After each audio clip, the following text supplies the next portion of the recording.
Hi, everyone. So we got Matt on, and this is all done on short notice. So sorry about that, but I can see we got a few people in here already. So um, why don't we just jump right in and start? I just wanted to say that this is not going to be a very long spaces.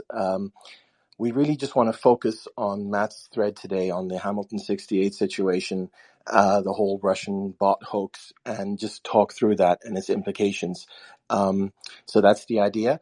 Now, before I kind of give the microphone to Matt and ask him some questions about his thread or let him explain it to us, let me just give a quick overview of what happened today with Matt's thread. So Matt found a number of really interesting emails during his Twitter search. And most importantly, there's emails from Twitter executives like our old friend Yoel Roth, the safety guy. And what happened is that there was a group called Hamilton 68, and they kept pushing this narrative that there were these Russian bots out there and that these Russian bots were seeding disinformation and all this usual stuff. And Twitter actually did something good, and this is the old Twitter. This is 2017, 2018. They kind of reverse engineered to try and figure out what Hamilton 68 is on about, because they already knew, and Matt has already talked about this before, they knew that there were no Russian bots. I mean, they already searched, there was just nothing like that. So anyway, they reverse engineered what these Hamilton 68 people were doing, and they figured out that, Twitter, they figured out that these weren't Russian bots at all. These were just normal Americans. These were just normal accounts. It was just that this group, Hamilton 68, said they were Russian bots, didn't tell anyone who was on this list of bots, just, were like, trust me, these are Russian bots. And they weren't at all. And the media, of course, parroted Hamilton 68 and caused tremendous damage, blaming basically anything on these Russian bots. And, when you go through Matt's thread, you'll see that there's a whole number of things there, which, I think very crucially go beyond Trump. This isn't just, Trump and Russia collusion or whatever. They went after Tulsi Gabbard. They went after, any number of people, any number of topics. And the media just kind of took it all in. And then maybe before I give it to Matt, just one final point, which is that while the media parroted it, Twitter didn't speak up. Twitter had reverse engineered what's going on here. They figured out it wasn't Russian bots, but they let this narrative that is Russian bots, they let it stand. So maybe that can be the first question to Matt. Matt, first of all, thanks so much for joining on short notice. Why do you think that Twitter did not pipe up when they found out what's really going on?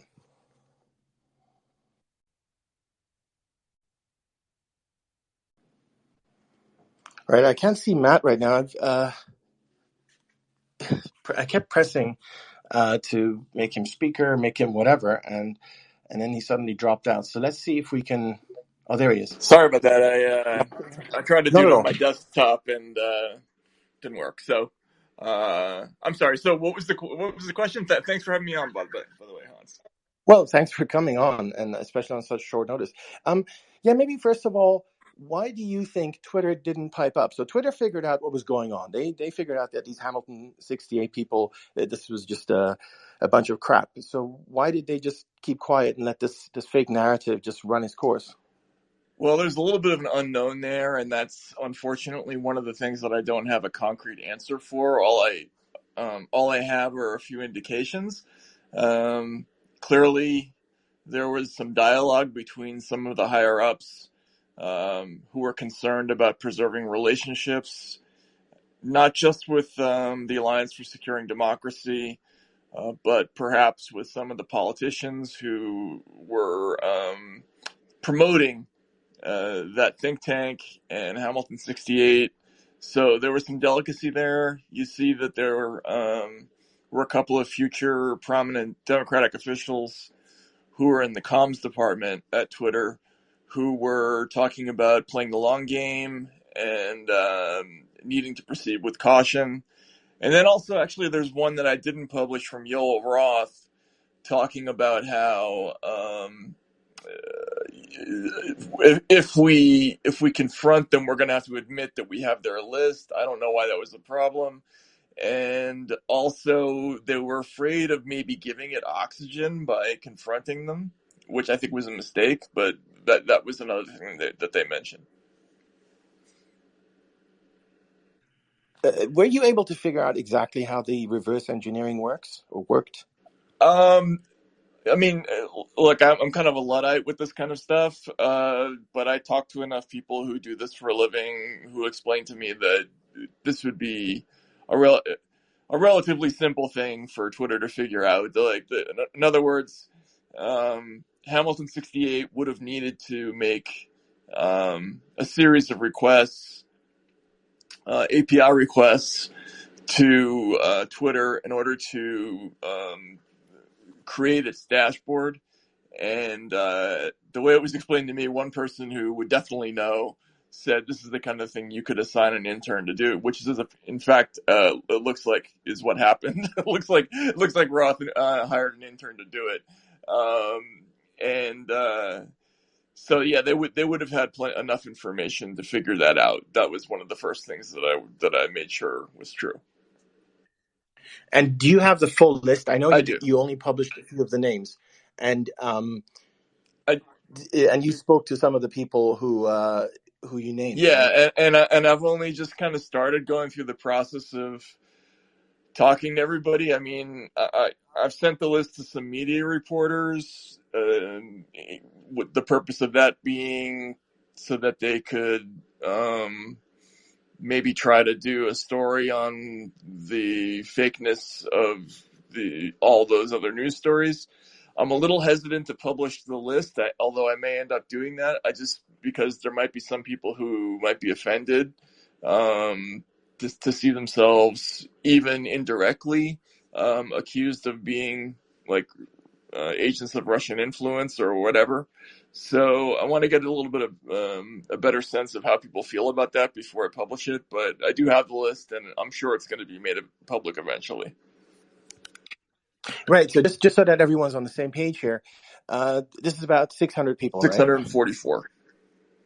And so these 644 people, if I understand correctly, are just basically just normal people like you and I or anyone else who just share their views on Twitter and, tweet stuff. And then they were, unbeknownst to themselves, they were labeled as Russian bots and then used by this Hamilton group to sort of push that narrative. Yeah, so there were really like three buckets of accounts in this list. There's 644 accounts. A handful of them are just sort of obvious Russian accounts, right? Like there's at Kremlin Russia, at RT America, at Sputnik INT, at MFA Russia, at Government RF, right? Like those are Russian accounts. But you run out of those pretty quickly, and when you look at the data, there's only 36 out of the 644 that were created in Russia. 86% of the accounts are in English. And then, I started contacting people on the list. I ran out of obvious Russians in the first dozen accounts or so, and started hitting obvious Americans, Canadians, Brits right after that. So most of these accounts are sort of normal tweeters. A few of them are high-profile media people, like the writer David Horowitz for some reason is on there. The editor of Consortium's on there. There's a Newsmax figure, another Fox figure in there, if I remember correctly. There are a couple of activists, and even a magazine. And then lastly, there is a group of accounts that you might qualify as like spammy. They Twitter analyzed them and found them that like they didn't accumulate followers. Some of them had labels, which meant they were being shadow banned. So that's probably somewhere around a fifth of the accounts, but they're not amplifying these accounts. I think this is important to understand that even if those accounts are like automated or bots, which they may be somebody's second account, but they're not like Russian robots who are amplifying stories. That's not what's going on with this activity. Yeah, not at all. And you have, I mean, if people want to take a look, you kind of collated a lot of headlines that came out of this. So basically, the media piggybacked off of this Hamilton 68 project, and whatever the Hamilton 68 people said, the media would just go and parrot it and make big stories out of it. And so what you did is you took a whole bunch of these headlines and you copied and pasted them into sort of a giant mosaic, and that's tweet 28 if people want to have a look. I think that's absolutely fantastic. And what it really shows is that this isn't just Trump. I mean, we're used to this sort of the whole Russian bot thing is all about Trump and collusion and whatever. But this goes beyond. This is smearing Laura Ingraham from Fox News, Or or Tulsi Gabbard. Lots of Tulsi Gabbard. That's right. So Bernie. anything that wasn't sort of right. So anything, walk away, that effort, that project. I mean, I see, you can have a look yourself. There's a lot of just different stuff here, which isn't Trump. And I think that's sort of the nefariousness of it all, isn't it? That it was nefarious when it was just Trump as well. But this goes beyond that. You kind of just smear an entire nation of people and just say, well, Russia is a code word for bad. And whenever we use that code word, anything associated with that is bad. And then we use it to go after any one of our enemies. It could be media. It could be something to do with culture wars. It could be Trump. It could be anything. Yeah, and there's stuff in there that, like, if you've worked as a reporter, that are kind of a tell. Uh, there was one headline that I ran into by Kevin Drum, who's otherwise a pretty decent writer, but he's writing for Mother Jones, and this is way back in October of 2017. But he has a headline that reads, "Here's what Russian trolls are promoting today." And what that just says to me is I didn't have anything to write about, so I went over to Hamilton 68 and see what they said, and saw what they said.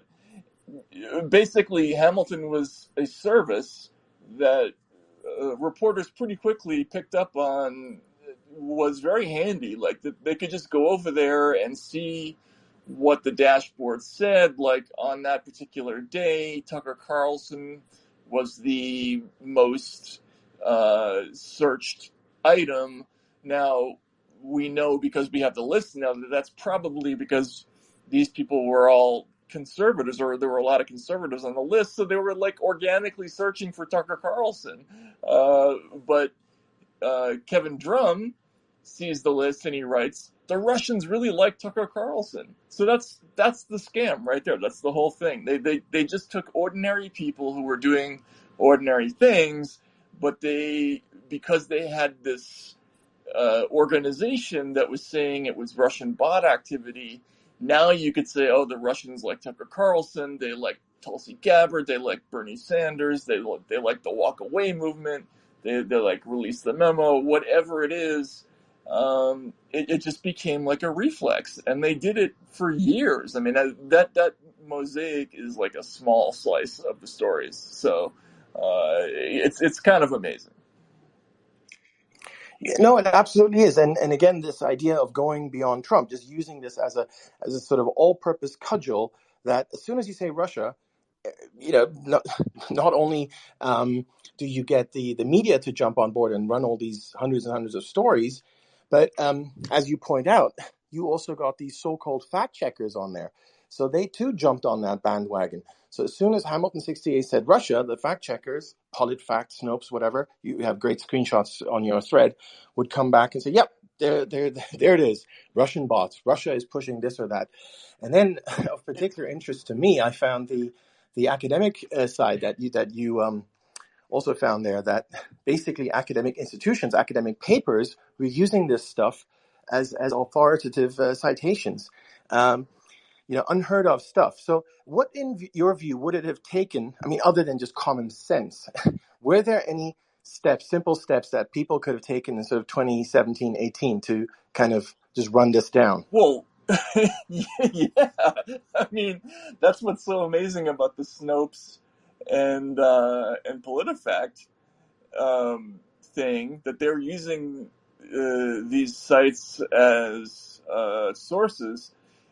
Look, as a reporter, if somebody comes to me and says, "Hey, I have this like device that measures whether Russian bots, are supporting a hashtag or something like that," and I say, "Okay, how does it work?" And they say, "Well, we have 600 accounts, and they're closely linked to Russian influence." Um, and you ask them, "Well, who's in those accounts?" Now their excuse was, "Oh, if we tell you, then the Russians will immediately shut those accounts down." Now that's the moment as a reporter where I walk away. I'm like, okay, come back when you've got a real story, right? Um, but every single reporter did not ask that question, and it's amazing that fact checkers and academics just sort of took it on faith that the thing inside, like the secret machine inside that box, was like full of, Russian spies or Russian cyber spies.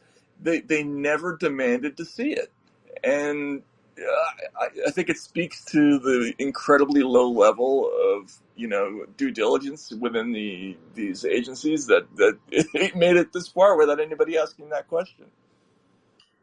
Right. So you got this guy who actually testified before Congress and all these things, Clint Watts, who was running this thing. Did you? I guess you do the keyword searches, right? You sort of said, could I please have emails that contain Hamilton 68, for instance? Was that how it worked? No. Oh, well, yes, I did. Yes, that was how this eventually And came out. I mean, what happened first was I was looking for something else, and I ran into a conversation about this subject, and did a secondary search to find out if there was more, and there was. So that's how this happened. which, as an aside, I mean, that's fascinating. And as an aside, it shows again how kind of hit and miss this whole effort is by necessity, the way it's organized. And I understand that, uh, Elon is not going to just take like giant hard drives full of terabytes of information, just dump them out in public, so that there's sort of a process, as I think you mentioned, making sure that low level employees aren't exposed and things like that. Right. But coming back to the issue of like asking for keyword searches, I say Hamilton 68, please give me all the emails. Were there any emails from, say, media or people like Adam Schiff or whatever who inquired with Twitter about this? Yes, I got into that a little bit in the previous thread that I did about Release the Memo. There were a number of emails from Blumenthal, Schiff, and Feinstein's offices. There were also some media inquiries from the Washington Post, if I remember correctly, and a couple of others. And then you see, in response to those queries, you see basically Twitter arguing with itself. Should we tell them on the record that this is crap? Should we not? And they end up not doing it.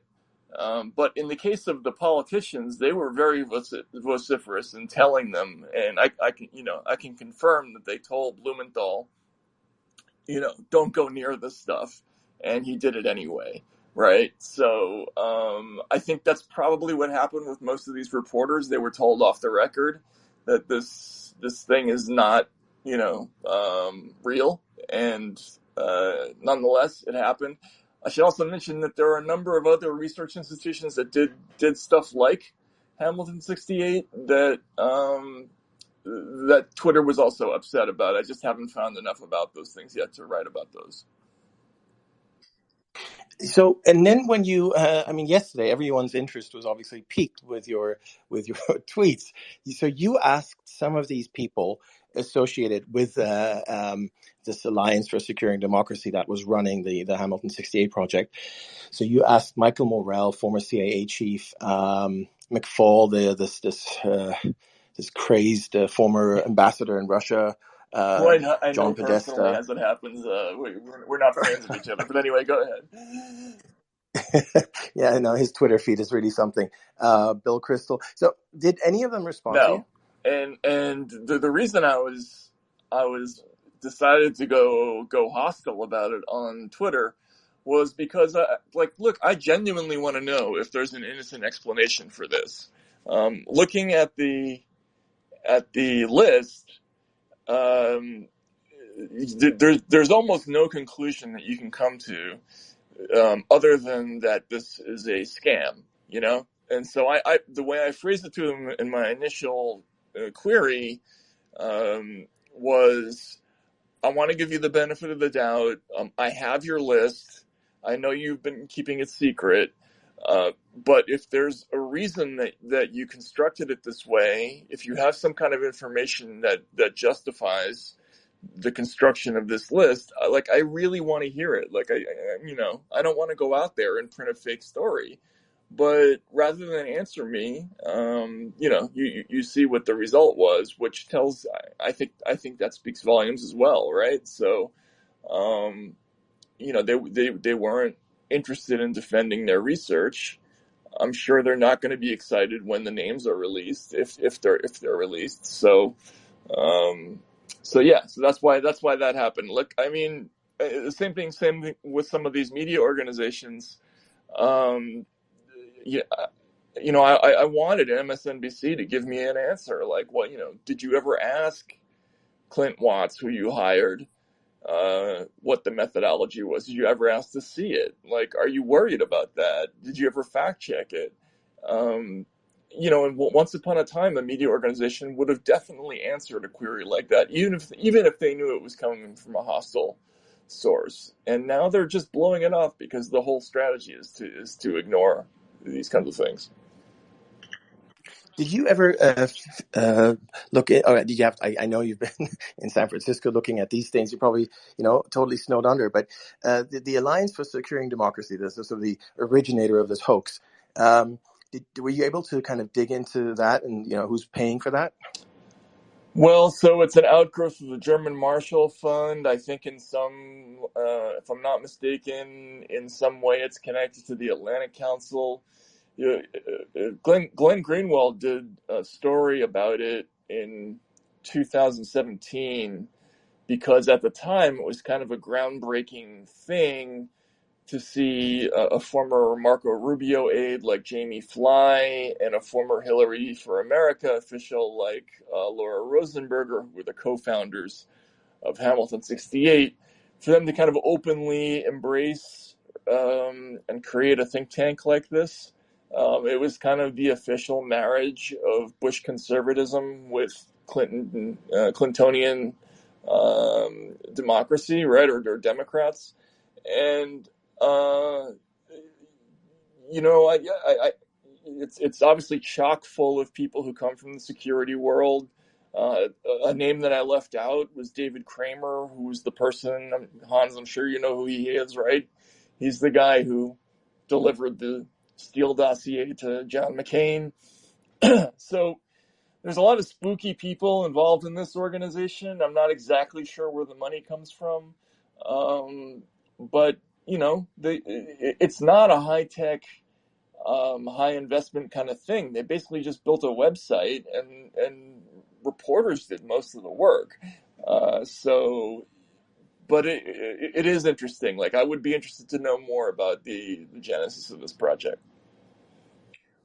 Right, exactly. Especially given what you just said, that this is the epitome of an outgrowth. I mean, you couldn't have had a better definition of that word, because the group itself has nothing to do with that. I mean, that's just you mentioned the old Marshall Plan. I mean, this is the origins of this particular project would be extremely interesting to delve into. Yeah, Kramer, of course, is the old Bushy who got involved with Steele and then gave McCain the Steele dossier, and that in itself caused tremendous problems.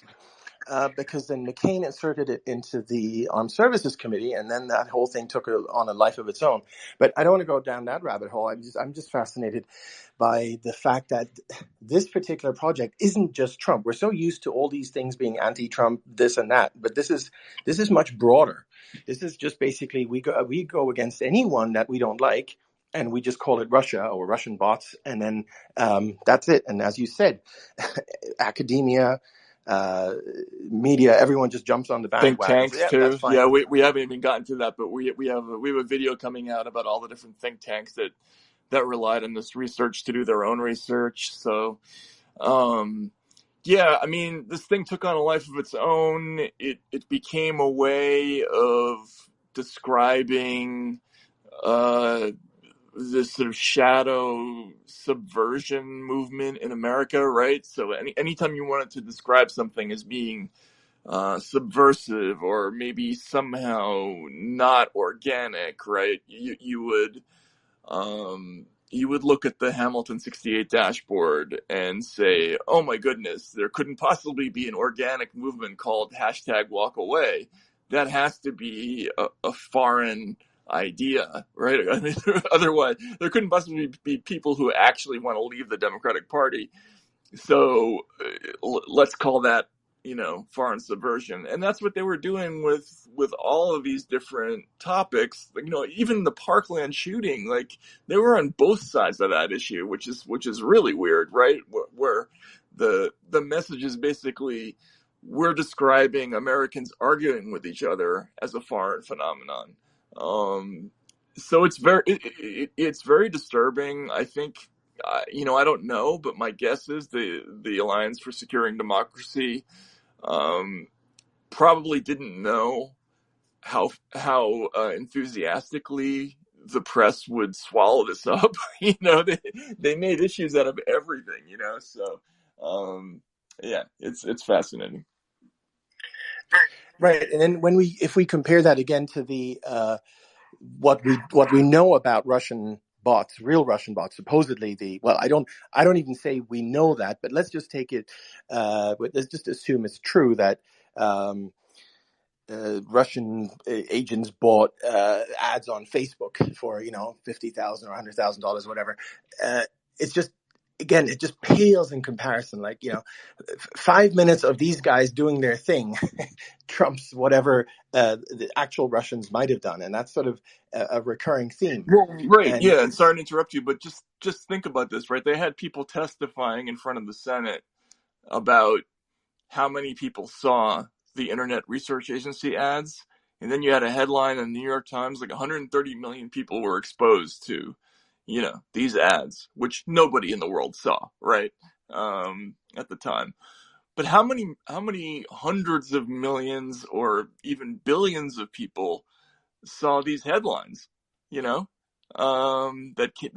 came out of the Hamilton 68 source stories? I mean, it has to dwarf that number, by like a factor of 20 or 30, I would think. I mean, it doesn't even begin to compare. So yeah, I'm sorry to interrupt, but no, not at all. That was exactly the point I was making. That this is it doesn't. I think 20 is a very low count. I mean, it's probably 1,000 right. times. I mean, when all these things came out, I didn't recall ever seeing anything that was later traced back to the so-called, Russian bots or Russians buying Facebook ads, or just never saw any of that. Whereas what these guys here put out, and what you put out today, their stories, I remember a whole bunch of their stories, that's for sure. And, maybe I'm not so easily kind of convinced by this stuff, but, what about all the people out there who see this stuff and also who don't have time to, read up on all the details? And, that really brings me sort of to the bigger issue here is where you're really seeding this anti-Russian hysteria. And, forget about Ukraine or whatever. Okay, that we'll just leave that aside, because these guys started in 2015.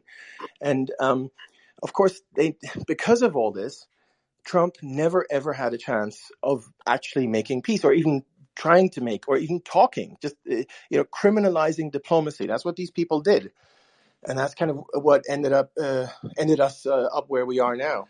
Yeah, I think that's an important point, right? Like the subtext of all these stories was that if you were simpatico with Russia, if the Russians liked you, then they were going to surreptitiously support your point of view online by having armies of trolls around you, and probably this idea developed because some official somewhere had a negative experience on Twitter of saying something and being attacked by people who found their views unpopular, right?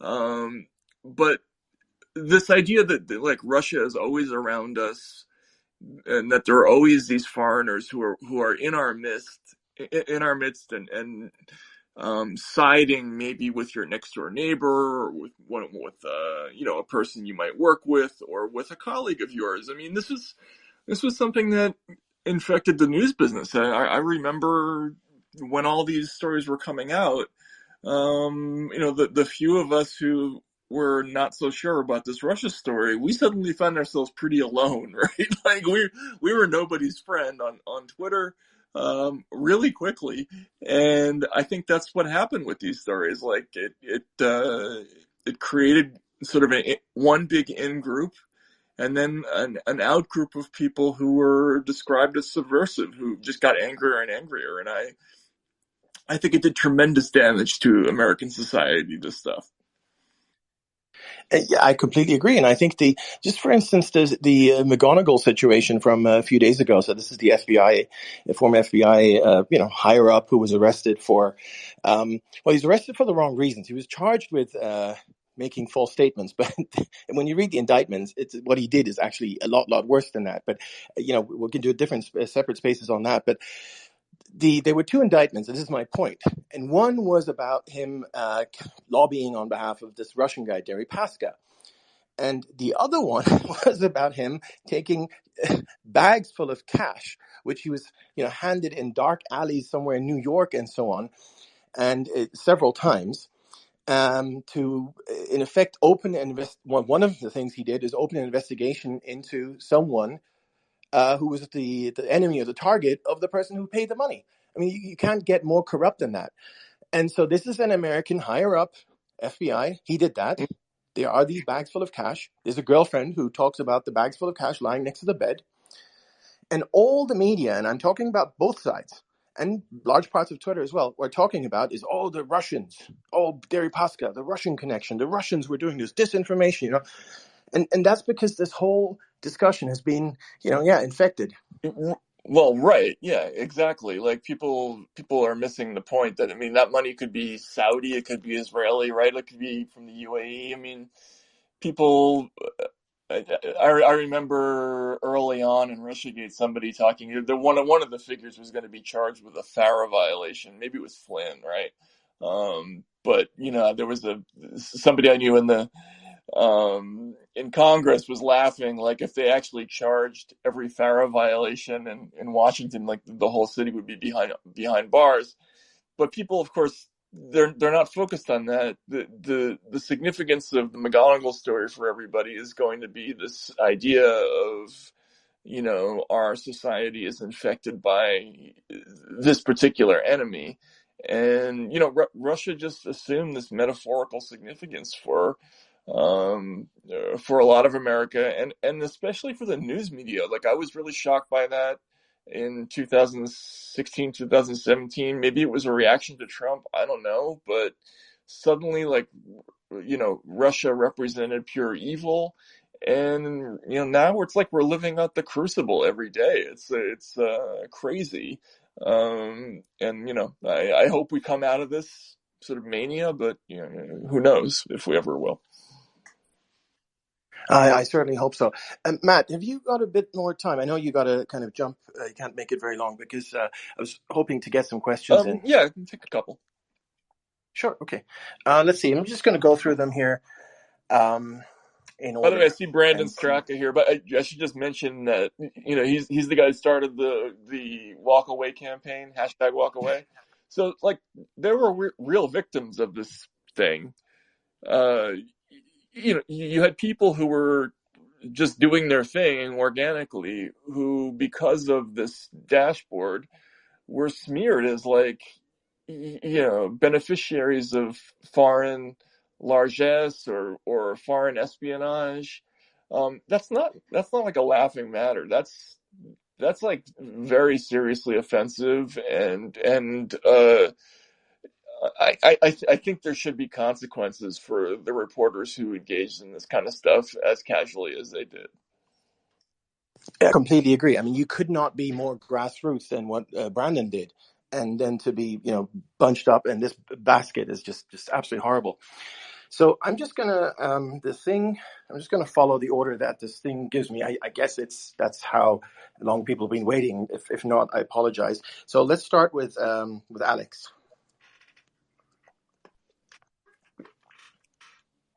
Alex, you're on. Hey, how are you? Hey, My question, I guess, would be, I noticed you had a few of the examples of the accounts that were named as Russian bots. Is there any intention of making the full list public, or is there any reason why, like, it couldn't be made public? so yes, I'm going back and forth about that. Like, I worry about people, maybe even indirectly being called agents of Russian influence or being put on a list. So as I'm going through the list, calling people, I'm kind of asking them, how would you feel about if I made this public?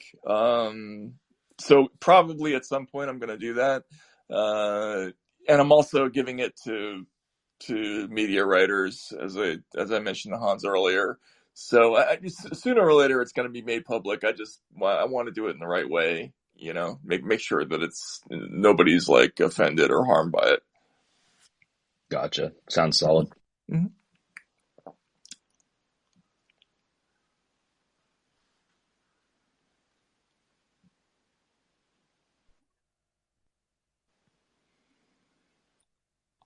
Ned, you're on now. Oh, thanks, Hans.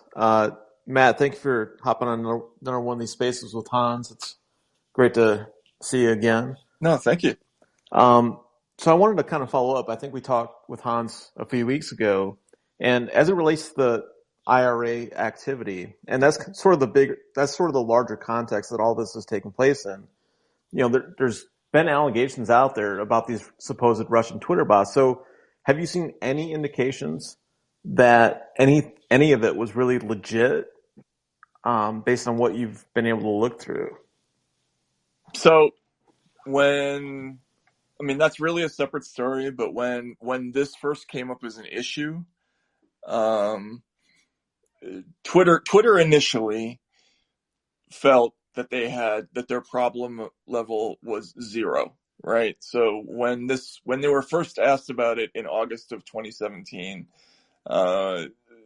like the executives all laughed about it. They basically declared, we don't have an issue about that. They already had they thought, a very serious and sophisticated set of safeguards in place that would have prevented the kinds of bots that the Senate and the House ended up talking about.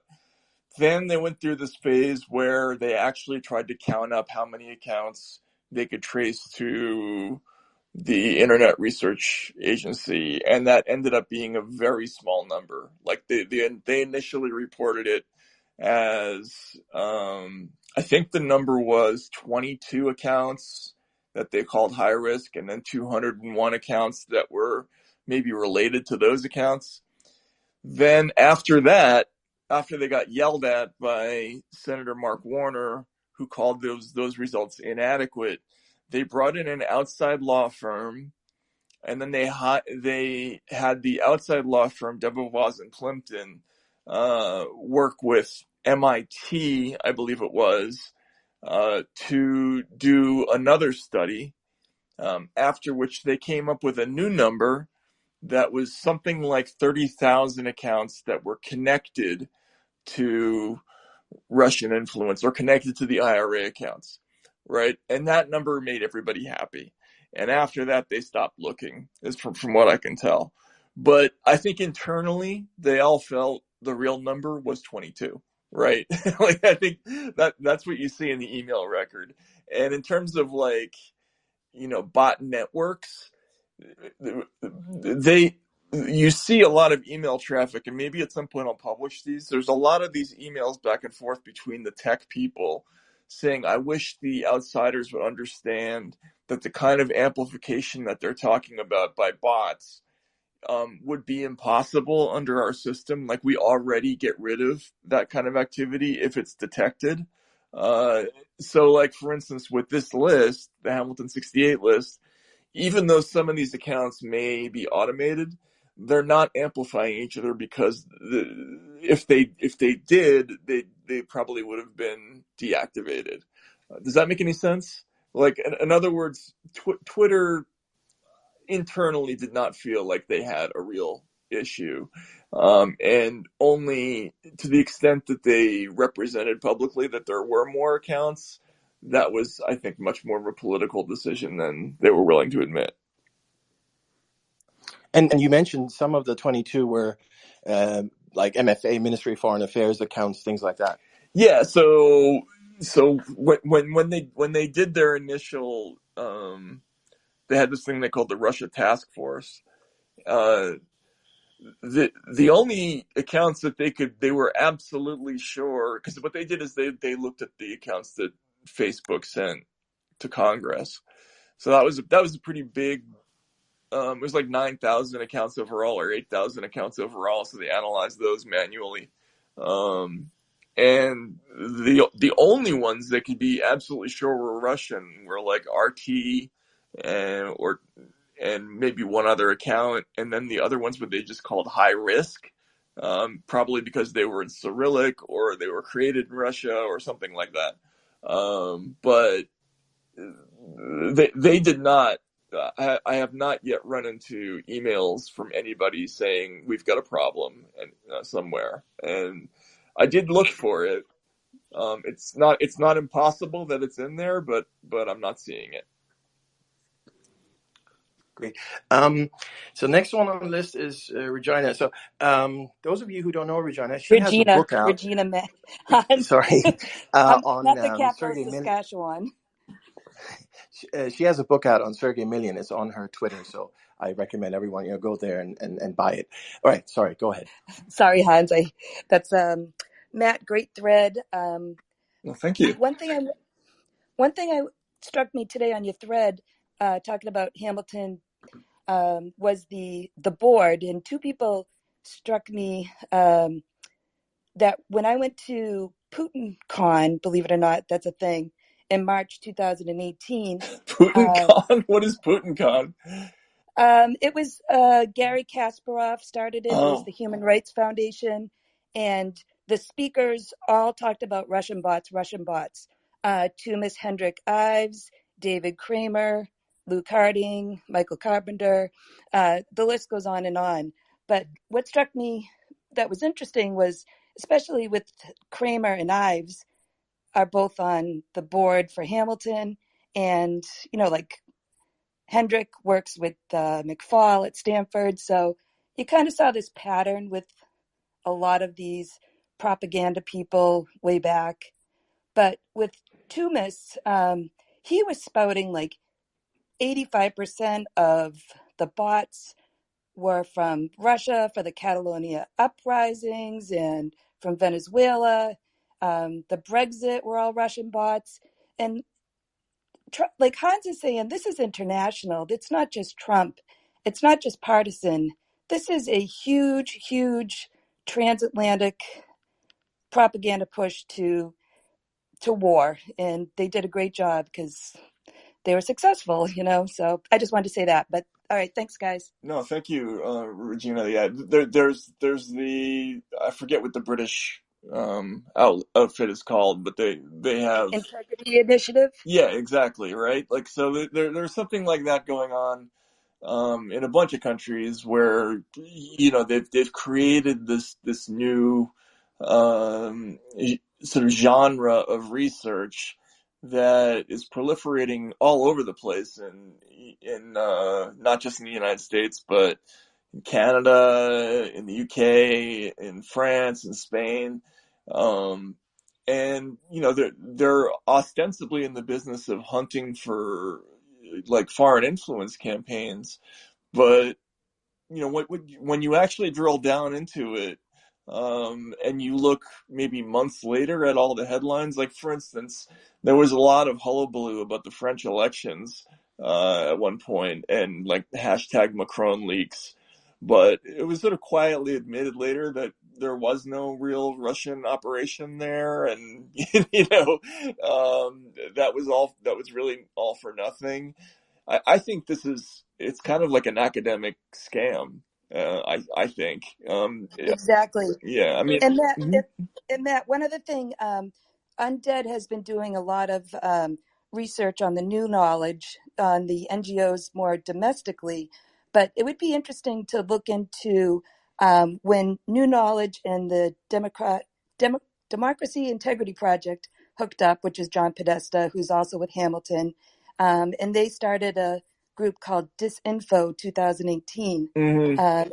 and they were, just to try to make sure there was no bots in the November midterms. And that would be a really interesting search engine. Check like Reid Hoffman from LinkedIn, because he was part of the funding for the whole group getting together. And I Yeah, think yeah. it's a So, whole rabbit hole. if I could just quickly, the observation I have about that is that you might have noticed that Clint Watts in early 2018 said, "I'm not sure about this bot thing."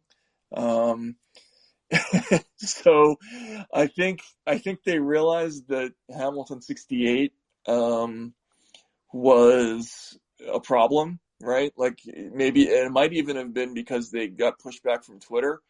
And so you quickly see them in 2018 and 2019. Suddenly they're introducing themselves as coming from other organizations, whether it's Disinfo or the Foreign Influence. I forget what Watts is also part of some other agency, begins with an F, or the Alliance for Securing Democracy or whatever it was. But so suddenly everybody stopped mentioning Hamilton 68, and move to a different model. So I have a feeling that was part of what was going on with the Disinfo thing, even after the fiascos with New Knowledge, and then Watts saying that about the bots in early 2018. I think they needed to find a new model. And just to emphasize again the nefariousness of this in the bigger scheme of things, and as Regina mentioned, this is has huge international ramifications and scope. This effort. You have and you mentioned, Matt, like Cyrillic, very bad. Tweets with Cyrillic, bad, and suspicious and whatever. You're smearing like an entire nation, an entire people, an entire culture, language, everything. And then compare that to, say, what happened in 2020 when the virus arrived. Don't blame Chinese people. Chinese people are not responsible, and so on, which of course is true, and those were good things to say. But somehow here everything is totally different. Here it's okay that anything Russian is terrible, and that's the end result of this kind of campaign. But I'm gonna next one is Aaron. Go ahead, Aaron. Yeah, thanks, Matt. This is Aaron Cariotti. I'm one of the private plaintiffs on the Missouri v. Oh, Biden very good. case. Along with Jay Bhattacharya and Martin Koldorf. And so the background to my question is the previous Twitter files, but also the documents that we've recovered on that case, where we're alleging government-pressured censorship and government collusion with the social media companies on censorship. And when I look at your drop from today, and I look at this Hamilton 68 outfit, you look at the board of directors, you look at the way the people that were targeted, sort of, people that had some mid-level following or influence on Twitter, but probably individually didn't have the resources to push back or to defend themselves. Mm-hmm. And then you look at the sheer sort of breadth of how many different types of people or accounts they accused of being part of this Russian bot deal. And I put all this together, and this is a theory. This is the probable cause stage of evidence, not the beyond reasonable doubt. But this seems to me to have all the fingerprints of an intelligence community propaganda operation, where the goal was to, to create enough confusion about this issue, and also to sort of do this so many times that if any one or another person pushed back and said, "Hey, wait a minute, this is easily falsifiable," and even if some more responsible journalists before running these stories were to sort of fact check and go out and fairly easily, in most cases, verify that, no, this is actually a real person, this is a grassroots organization.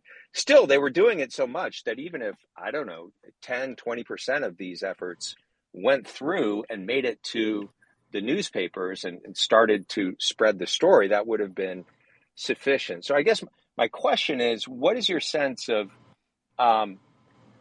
the possibility that this Hamilton group was sort of astroturfed, intelligence community, administrative state type of an operation, like we've seen with some of the other quote unquote public-private partnerships, CISA and its relationship with certain, misinformation nonprofits and so forth.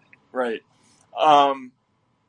Well, I mean, look, if you look at the list of people on the board of Alliance for Securing Democracy, it's got like a retired acting CIA director, a deputy director of the NSA, Right. and a retired director of the DHS there. And,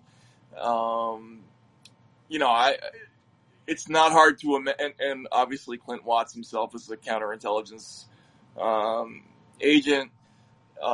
Right. It's not hard to imagine that this was cooked up in some way, but we don't have anything to speak to that.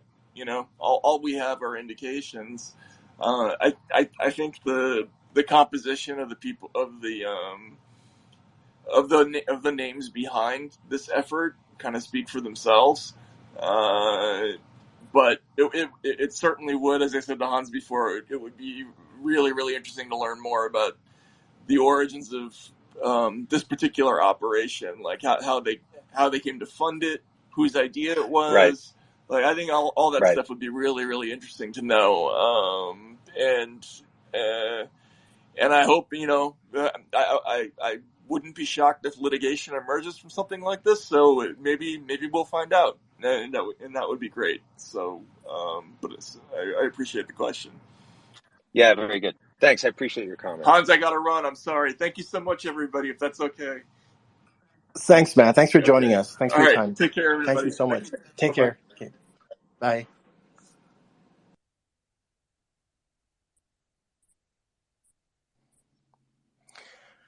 Right. Sorry about the everyone who was in the queue who didn't get a chance to ask a question. And by the way, this queue system is very odd. I just literally went through exactly how it appeared from top to bottom, but it kept shuffling. I don't know why it did that. Steve, you were going to be you were next in line. I know, obviously, Matt's gone now, but was there anything that you wanted to throw out here?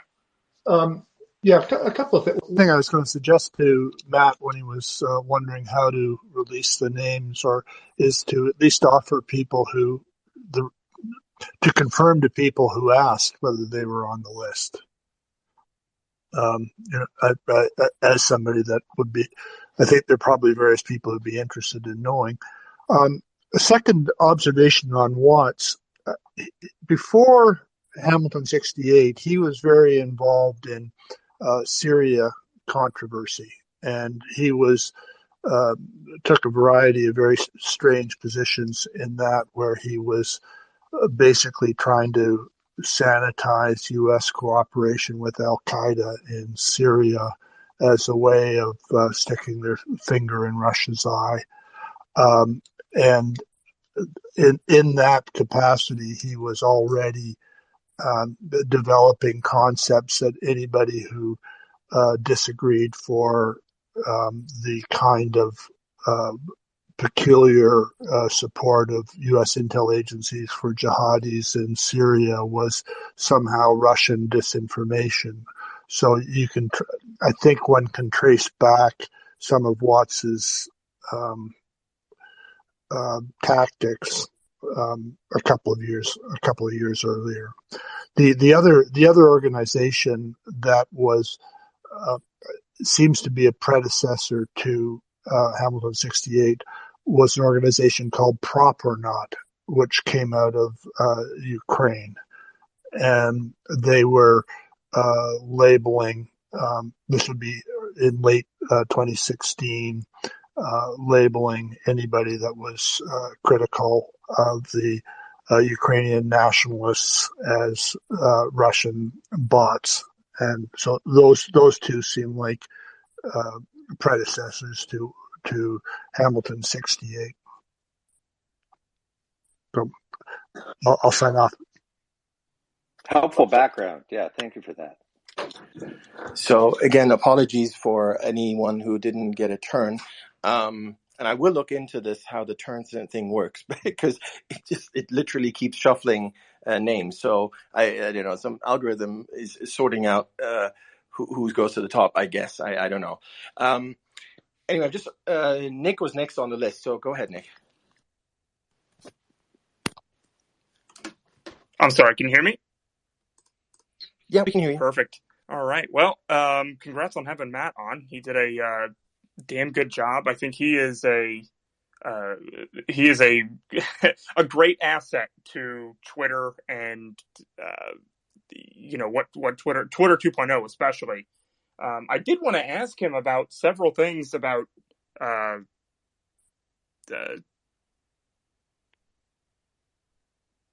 shit, my mic pulled out. I'm so sorry. When it came to what their motivation was, I would say, because there were a lot of Democrat operatives that were running this this organization, this think tank that was pushing Twitter to censor people and take them offline and, call them Russian bots and everything. How much did Twitter actually budge at the end of the day? Because obviously we saw emails that were up to a certain point. What happened after that? Because it seems like Twitter did end up censoring a lot of these people and ended up falling into this narrative. Was it because Congress people got involved and senators got involved? What was their breaking point? That's what I would like to know. Well, Matt mentioned earlier that this tied in with an earlier thread of his where he described how, for instance, Schiff or other people in government were in fact pressuring Twitter. And so there are certainly parallels there, or overlap with that. Yeah, and I think there's going to be a lot more revealed here, but I guess we'll see. I know Matt's doing a damn good job, as I said, and I'm going to let other people speak here because the main reason I was coming up was to kind of ask him a bunch of questions, and you're probably not going to know the answer to them, but I appreciate it. Oh, thank you. Yeah, Matt is absolutely fantastic. And I really wish it had just been him because, we all know it started with him. And if you'd asked me in earlier last year, say March of last year, like what would be like the most amazing thing that could ever happen? I would have said Elon buys Twitter and he gives Matt Taibbi the, all the Twitter files. And then that actually happened. So that's really cool. Yeah. The only problem is that, and problem in my view anyway, is that he, for some reason, and I haven't asked Matt what the reason is, and maybe he doesn't know, but why did it then go to all these other people? That's sort of my question there. Right. I think the concern was that they didn't want it to look. Matt has been now accused, and we know this isn't true, but Matt has been accused of being a right-wing journalist now, right? So I think Elon wanted to kind of split it up a little bit, and there are so many files as well. There are so many emails, there are so many records and logs that I think it would be impossible for one person like Matt to be able to go through. We're looking at the Fauci files, right? And those haven't been released, and they're not going to be released until February because there is just so much content. You have 7,500 people working at Twitter at the time. So, I don't blame them for bringing on so many different journalists. There were some I probably wouldn't have done, but No, that's true. But I think the selection could have been a bit better because what you really need is you need two qualities in these people. I mean, first of all, they need to have integrity. They need to be honest. So then, a lot of journalists kind of fall off. Okay, fine. The ones you're left with, you got to choose the ones who actually know this stuff on a granular level. You really, if you're going to sit in that office and do keyword searches, and it all has to be quick, and you have to understand what these things mean, and you have to be able to tie these things together, and then in order to do the follow-up, like what Matt was describing earlier, the fact that he even got these Hamilton things came from another search, but that's because he knows this stuff inside out. And unfortunately, some of these people that were given the right to do these things don't know these things inside out, and that's sort of my major problem with that. Right, and you make a great point there. By the way, I made Undead a co-host here just to, he knows this stuff inside out. So, Undead? Yeah, thanks, Hans. I mean, I was just going to kind of jump in because we picked up a few comments where people are rightfully, I think, questioning what the broader context is, because it doesn't really make sense, right? That a bunch of people would set up a website, presumably pay quite a bit of money or fundraise quite a bit of money, and then just start calling out random accounts as Russian Twitter bots. Like, why would they do that? That doesn't make sense. And for those that are looking for a possible broader context, it's important, I think, to keep in mind and keep in context that these individuals running the Hamilton 68 website are closely tied to New Knowledge. And New Knowledge is funded through various companies, shell companies, or whatever you want to call them, by Fusion GPS and TDIP, which is essentially the same thing as Fusion GPS, at least in the 2017 period, and that most of their fundraising from TDIP was flowing to Fusion GPS. So really kind of indistinguishable. And that falls right back into the broader context of some of these Democrat operatives that were up to no good. And they're really trying to create this narrative in that the Russians were trying to interfere with our election process. And you go back and you look at the Internet Research Agency indictment, they don't talk about Russian bots in there. There's nothing in there about Russian Twitter bots and this whole, campaign of amplification. That's not in there because they didn't do that. That was, this narrative really seems to be jumped out of, Democrat operatives. And I was talking to Walkenfire a couple weeks ago, and you look into Peter Strzok's book that came out a couple years ago. And in the fall of 2016, apparently a social media expert reached out and scored a meeting with Peter Strzok, in which the social media expert, the unnamed social media expert, details this allegation that we're talking about today, that the Russians had this campaign out there on Twitter, on Facebook, that was going to result in amplification, disinformation, and they were trying to influence the election. And that seems to fall squarely within what Fusion GPS was sort of cooking up. And, after the election happened, after Trump won, that's when the story really starts to pick up, where, Hillary's looking for an excuse for why she lost. And it's really, really easy to say, well, the Russians were retweeting Donald Trump and retweeting all these Republicans. And, that was a fake narrative. And that's why I keep asking Matt every time I see him about whether he's found any legitimacy to the Internet Research Agency sort of narrative, because these same researchers, the New Knowledge researchers, a lot of people don't know this, they drafted a report for the Senate in which they supposedly detailed all these influence operations on social media that the Russians were doing.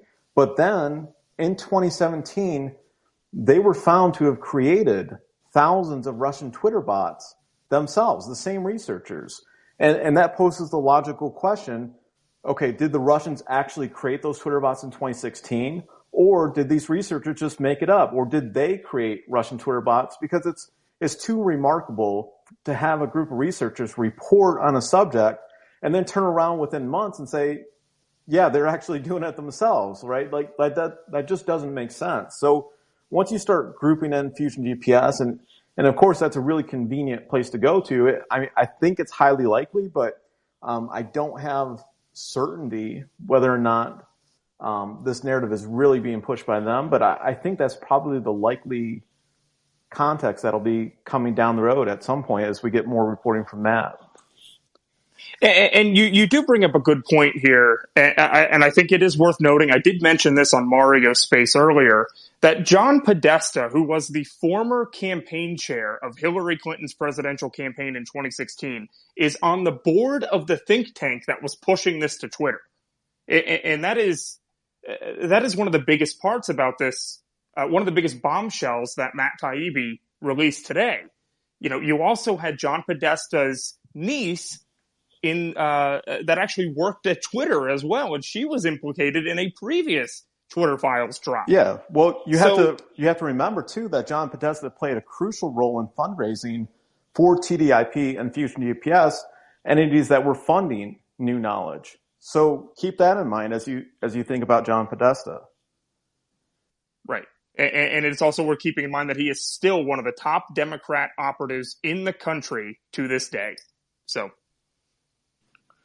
I've just put on the next person on the list, and again, apologies for this whole list system, which I'm sure I saw your name in there earlier. But anyway, Daniel.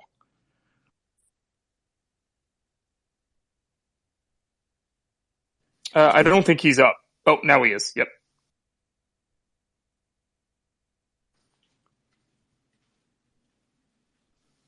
Dan for CA31, you're up. You muted your mic again. Hit it in the bottom left-hand corner.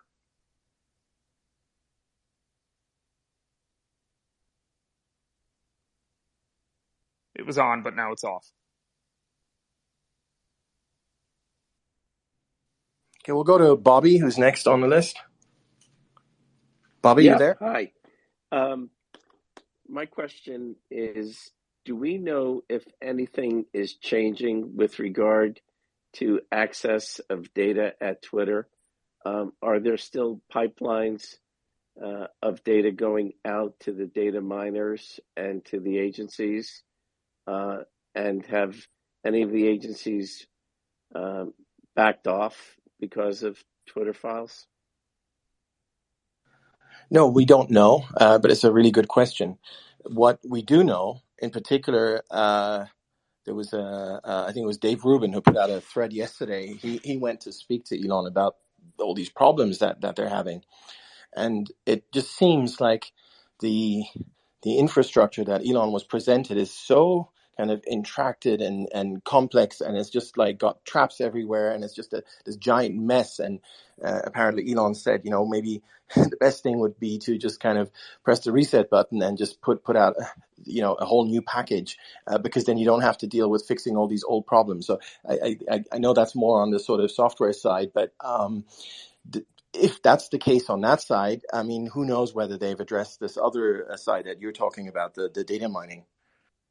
And I wonder if it will be a battle. In other words, if Twitter decides that they're not going to share data with agencies, will that turn into some kind of battle, or will it just stop there? Well, the normal process is the agencies have to go through a process, and they have to get subpoenas and things like that. And that completely collapsed under the old Twitter regime, where they, Elvis would make a call and Yoel would hand over whatever. So, at a minimum, they should just go back to just following the normal legal process for these things. And I'm sure they will, or already have. Excellent. And thank you for your work. I appreciate it.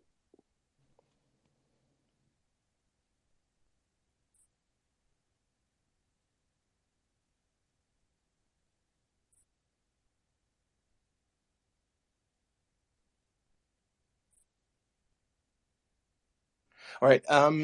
Next one is Parson. Are you there? I don't know if I really mangled someone's name today, so sorry about that. I am. Parson, I didn't hear the mic click over. I was responding to a great retweet by Monica. If I can, and don't mind my parrot. So she's got a foul mouth, and it didn't come from me. But Alex has heard her before. The thing is, when we look at this with the Russia, I see a much deeper, sinister Good night, Lola. I wish you would go to bed, hon. Um, I'm sorry, guys. I feel like some of the guys I watch on YouTube, when their dogs start barking, only their dogs don't say the things my birds do. Anyway, you know what? Can I come back? Can you come back to me? Let me go put her to bed, actually. So give me 5 if you can, gentlemen. Sure, no worries. Is Daniel back? Does he know how to unmute?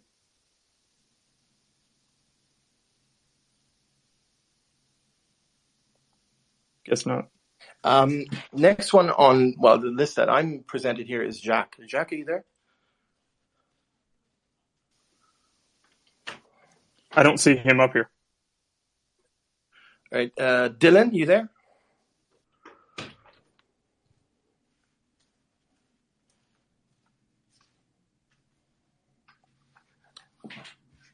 Dylan, are you there? Yes, I am. How are you doing? I am good. How are you? Good. You got a question? Yeah, I wanted to ask with all the secretive stuff going on with Twitter and data and just even the whole government scheme, what could countries have played a role in silencing their own people? Like, I'm talking about countries like Brazil, right after a Bolsonaro lost, there's a big giant thing about him. And actually, I just saw a headline that the Democrats are trying to deport him. So I'm just asking, what other governments have played a role in silencing their own people in this too that we don't know about? I can answer that if you want me to. Yes, please. Sure. Okay, yeah. So it's very clear, and there's record of it. And Elon Musk has actually spoken about it recently, that Brazil is actively... Twitter has a large operation in Brazil itself, because Brazil is a big market for Twitter. So they actually have staff there and everything, and they have been backing down to the orders that the Brazilian government has been given them. And now he's trying to solve that. He's trying to fix it, but as he has said, he can't weed out everything immediately. It's going to take some time, but they are actively censoring, to a huge extent, speech down in Brazil, especially about the election. I'm sorry, Nick. Can you repeat that again? My mic just cut out. Yeah, sure.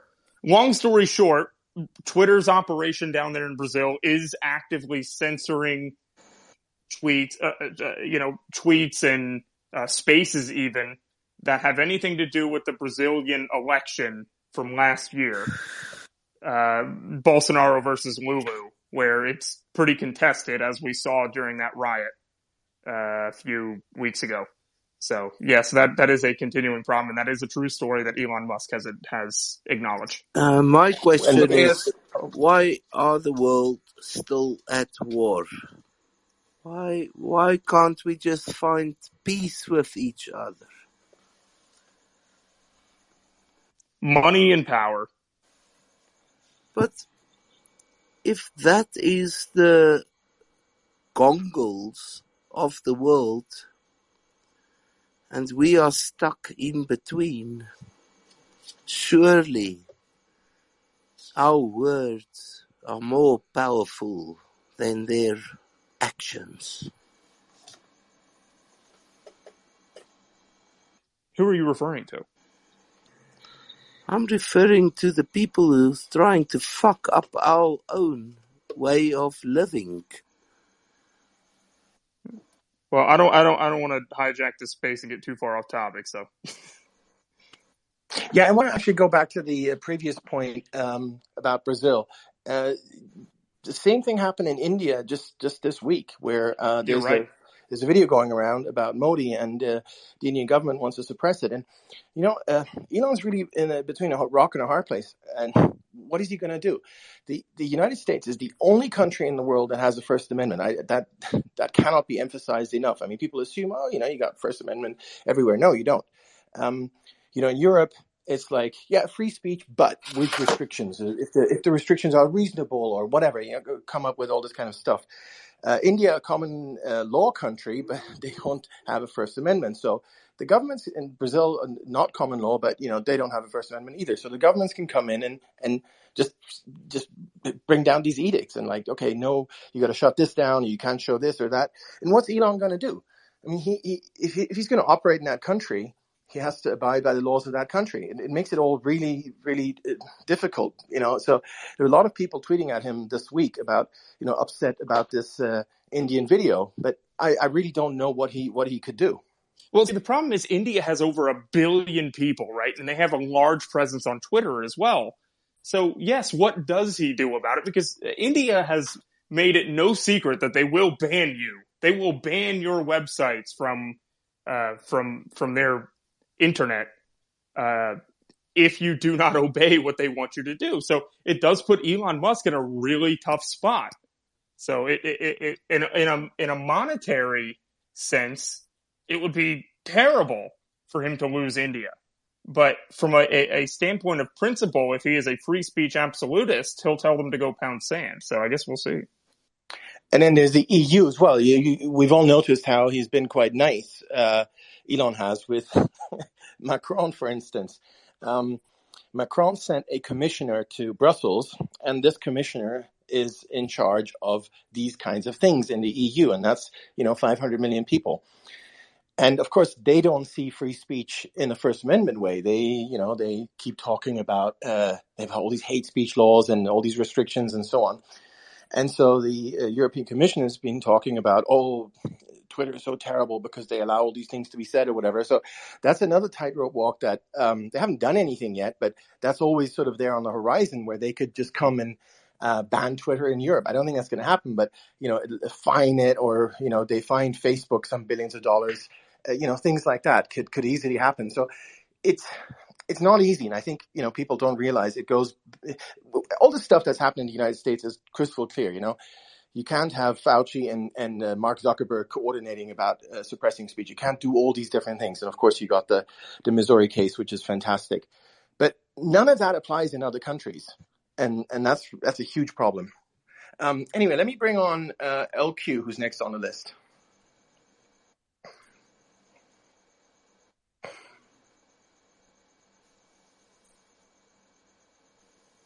LQ, you there? I don't know if there's a delay, but I don't see him on stage again.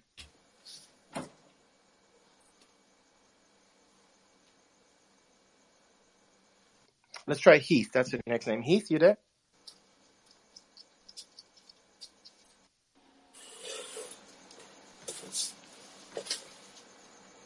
Heath, are you there? Yeah, hi. So my question is, can you hear me? Yeah, hey Hans. Jox seems to be echoing, so if you want to tap on his picture and hit mute, that'd be great. Just for the audience's sake. Done. There you go. Thank you. Okay, yeah. Sorry, Heath, go ahead. Yeah, thanks. So in the information warfare space, confusion and doubt favors established powers who have control of the message historically. So how can this type of an issue gain traction? I mean, we already see that Twitter files, it's necessary for the kind of drip release because of the number of issues at play, and also kind of the complexity. These things are, they require deep threads to explain, but those things tend to also muddy the waters. So, these are extremely relevant issues, and yet they seem to not be gaining traction, or maybe I'm wrong. So what do you guys think about how this stuff can actually begin to start to move things? The only way anything's going to move is if the media is fundamentally reformed, or whatever needs to happen there. If the media didn't lie about everything, many problems would go away automatically. So many things can be traced back to the fact that they just lie about everything. And at its core, what happened today in Matt's thread, what Matt was talking about, is exactly that. who is this? Who's Hamilton 68? Whatever, just a bunch of people. Why did they have so much influence? Why were they able to, influence all these debates about Tulsi and Fox News and Trump and whatever? Just because the media just jumped on that bandwagon without asking questions. So that's media malpractice or worse. And I think that can be, you can draw the same conclusions just about everything. And so you got to fix the media. I don't know how to fix the media. I think it's a very slow process. It's sort of death by 1,000 cuts. I mean, WAPO just lost 500,000 subscribers or something. Great. Let's hope they lose another 500,000 or whatever is left. And it's a long process. That would be my answer. So I'm truly hoping that citizen journalism here on Twitter is going to force the mainstream legacy media to actually report real news and actually pay attention to real stories. Because if not, they're really going to lose a lot of market share to us here. Yeah, I agree, but unfortunately, it's just a very slow and very long process. Absolutely. And it's a shame because it's amazing what Twitter has sort of done for so many of us, where we're really well informed about stuff that goes on all over the place. You just need to have a sort of good people you follow, who you trust, who that they have a track record of getting it right, and you get into a sort of almost a system, and okay, I trust this is good or whatever, and then you build a base of knowledge as to what's going on in the news, and it's pretty accurate. I mean, it took me probably a few years being on Twitter to get to that point. And a lot of people are at that point, and I think it's fantastic. But then what happens, and we keep seeing that all the time, and with the Wuhan lab, we saw it and with any number of topics, where it takes like a year or 2 or 3 or whatever, Hunter's laptop, for the media to catch up with what we know and what we already knew at the time. And that's so frustrating that it just takes such a long time to get anywhere.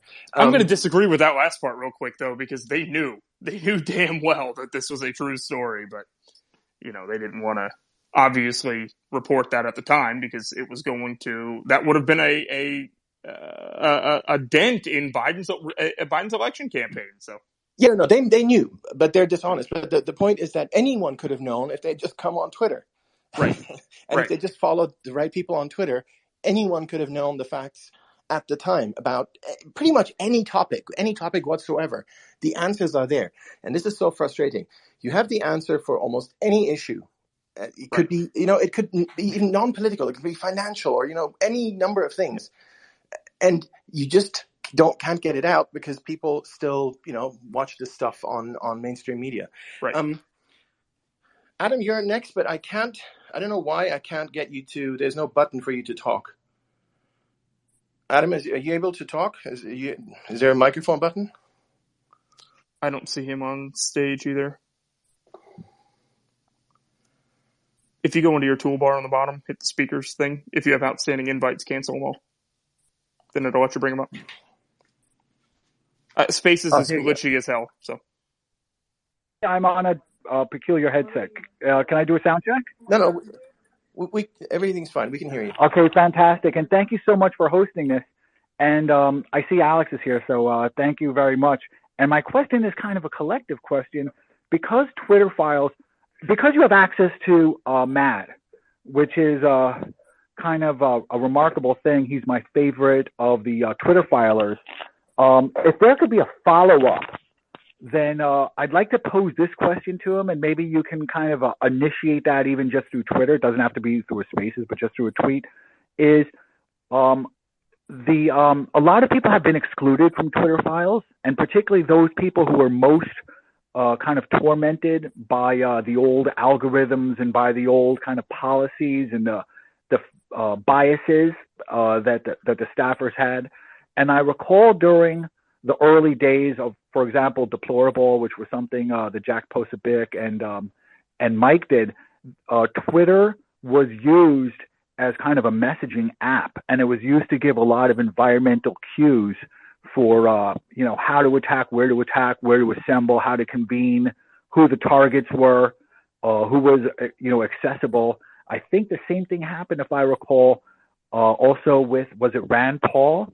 So I'm just curious if Matt is going to try and pursue kind of the early days of Trump, and again how Antifa. And I know he's been, kind of aggressively shutting down Antifa use of Twitter now.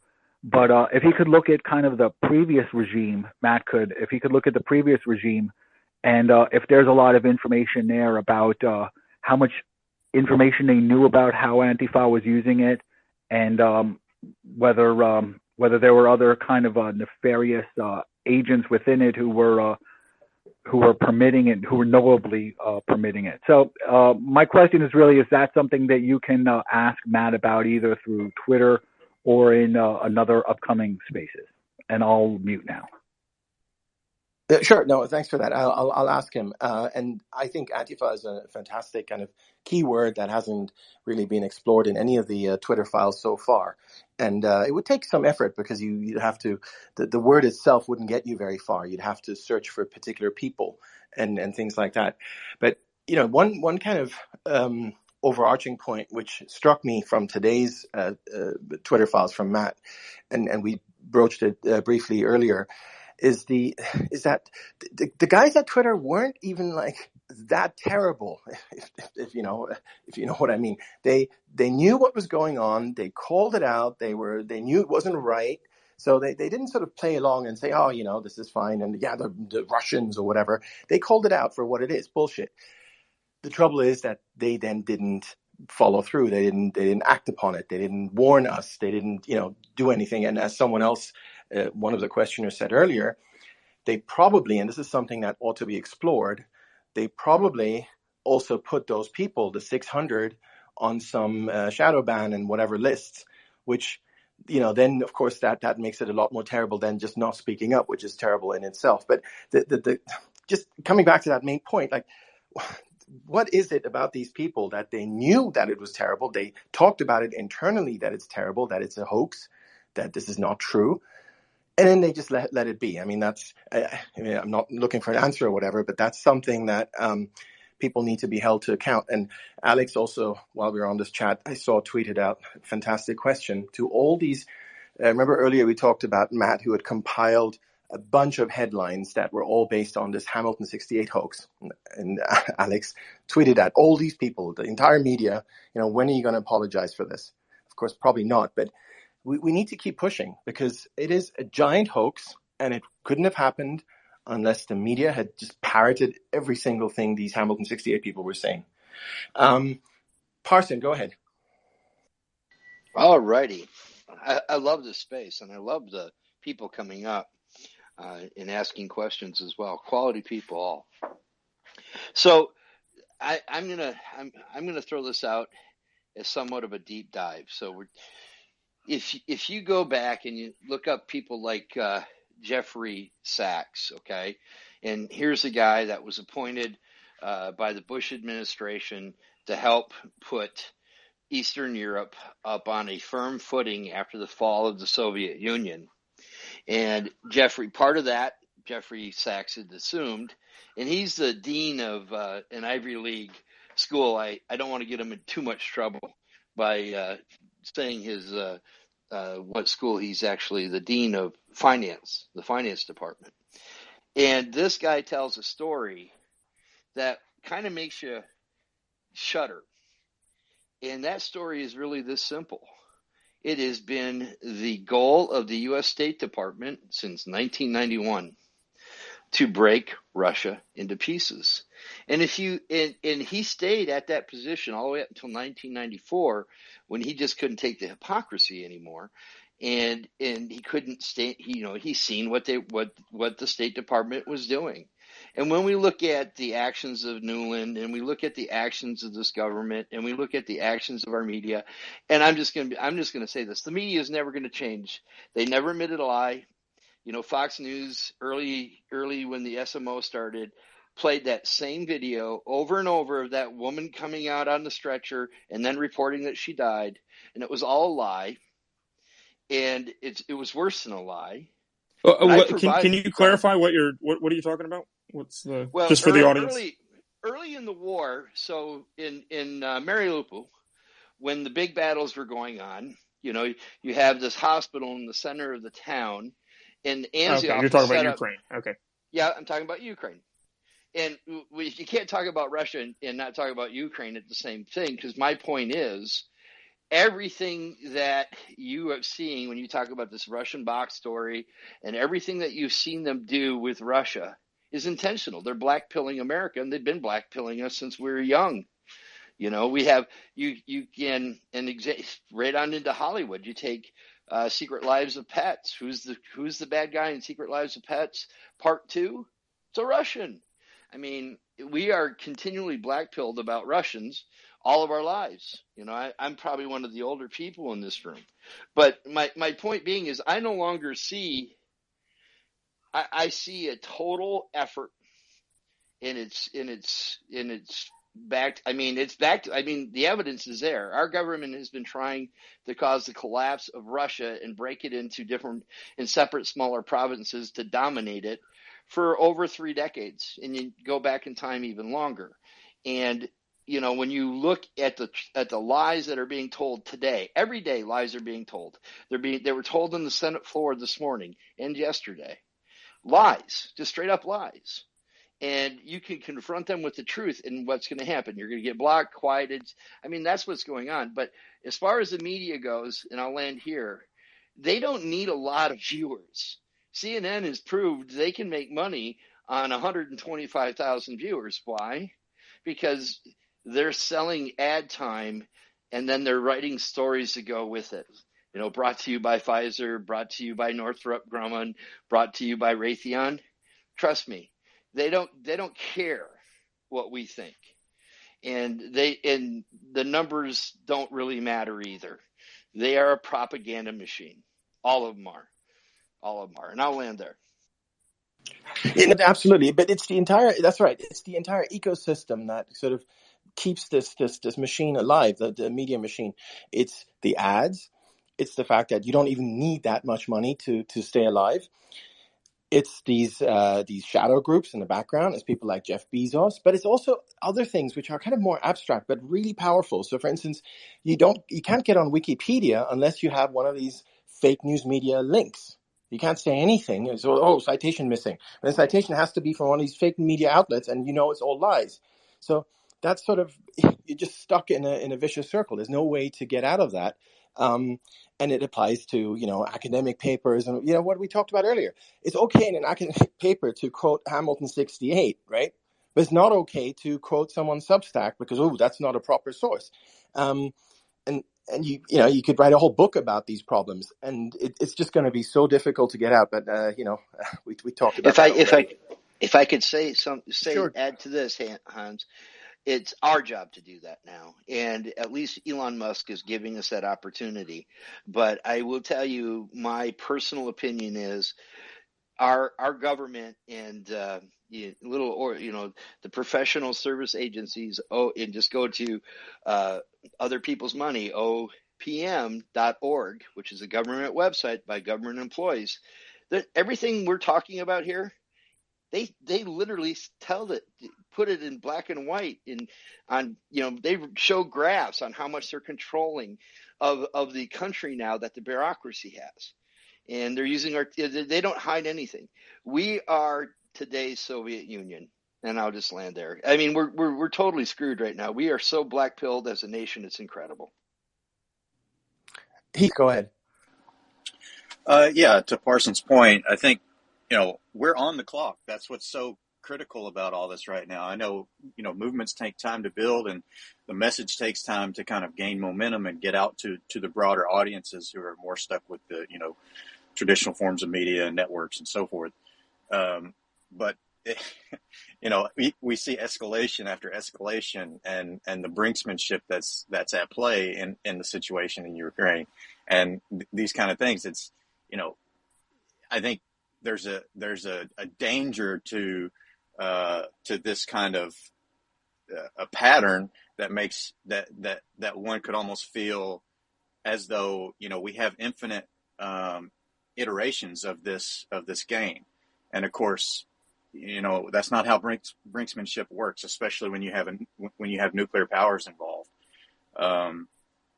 So that's it. It's, I get, Twitter is a great decentralized media platform. It's fantastic. I think, we still lack decentralized funding platforms for things like, biomedical research that could free physicians and medical researchers up from kind of the tyranny of the groupthink and thought police that comes down from their funding sources. But I'm not trying to black pill anyone, but it's an open question. How do we move past? How do we break through rather to actually get things? Get enough critical mass of people who understand the scope and the severity of these issues, that it's like to realize that we can't just sit by anymore. And I mean, honestly, I don't even know if our political institutions, if the mechanisms are still in place for that to change, because obviously the argument could be made that, oh, well, we have these, at least in the United States, we have these voting, we have elections, and elections have consequences. You vote the right people in, they make the right changes, and so on. But that we've seen failures in that arena, I should at least say. Well, even if we just leave that aside, look at the people who are elected and where, like, say, the process was proper and everything went through. And what do they do on the GOP side?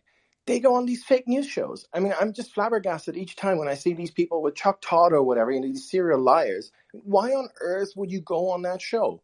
Why on earth would you talk to the New York Times or whatever? I mean, just don't do it. That's the starting point. We can't even get to that point. Devin Nunes started it 5 or 6 years ago when he said, I'm not going to talk to these people anymore. And he stuck by it. Now, if everyone did that, that would be a huge victory. Anyway, Dylan, go ahead.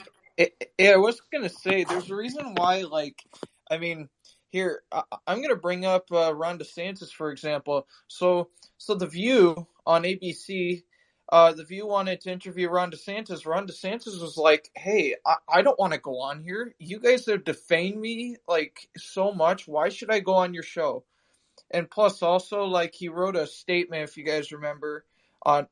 I don't know where he wrote the statement, but he wrote a statement saying why he's not going to go on The View and all that, and I understand that. I think also, not only that, I think a lot of these people go on these shows and stuff to really debate these people and just show how much frauds they are on TV in front of their TV crowd, so the TV crowd actually kind of thinks a little bit. That's just me personally, from what I see. But if any of you guys would like to respond to that, I would like to hear an answer.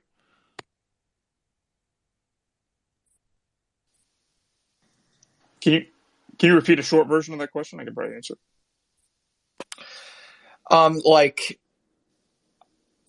I was answering the question on why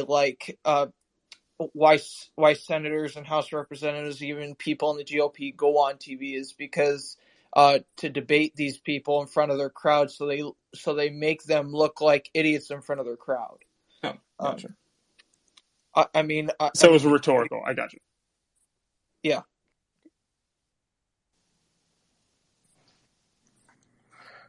So I'm going to have to wrap this up soon because I see it's sort of getting late. Dinner Great time. space, though, Hans. But thank you for having it. Thanks to everyone for coming, and obviously big thanks to Matt as well. And hopefully we'll be able to do one again sometime. Sorry for the short notice, but it was just kind of a last minute thing. And Matt said, "Yeah, no, I have time right now." So I was okay. Let's do it right now, and that's how it happened. Thanks everyone for joining, and I'll see you next time. Thanks, Hans. Thank you, Hans.